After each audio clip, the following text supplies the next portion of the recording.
So for love, it's going to be major chords, diatonic melodies.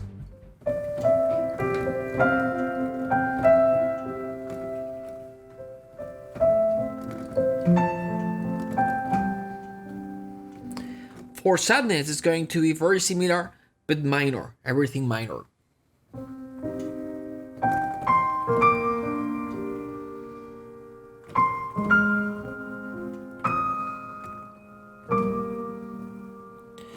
Suspense is gonna be similar to sadness, but with a twist, some sort of dissonance to those chords that add that tension and that suspense.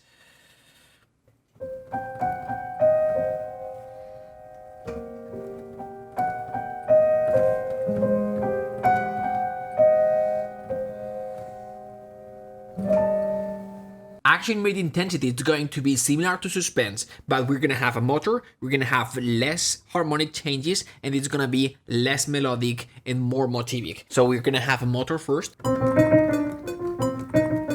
We're gonna add a few dissonances to create that harmonic twist.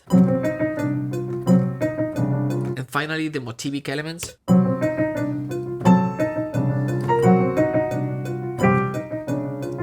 And finally, with Magic Fantasy, it's not as much about if it's a major chord or a minor chord, it's how we connect those chords. With the other styles, it was more diatonic, and now we're going to be connecting those chords in parallel movement, seconds, major, minor, thirds, something like this.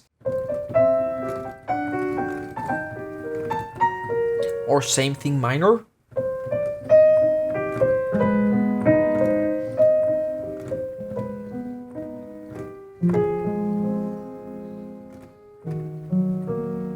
You can also add some extensions to the chord like the major or minor sixth, gonna give it a little bit of flavor, in this case like an elfish fantasy type of flavor.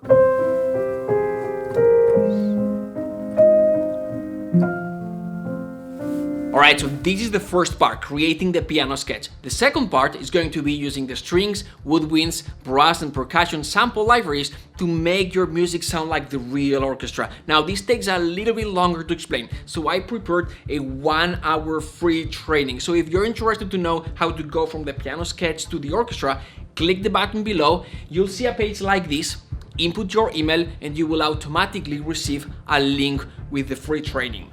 What you just saw now, creating the sketch, is in minute 25 of the training, and orchestration goes right after that. Now, I highly encourage you not to skip the first 25 minutes, otherwise the orchestration part is gonna be almost useless. In the class, you're gonna learn from how to use your equipment and your software and sample libraries to make your music sound realistic and alive, how to use harmony to create musical emotions and tell a story, counterpoint, creating the sketch, orchestrating, and also tricks and tips to enhance and speed up your composing workflow and to keep the momentum and inspiration going. And I even share how I find projects. I'm sure that you're gonna like it. Click the button below and I'll see you on the other side.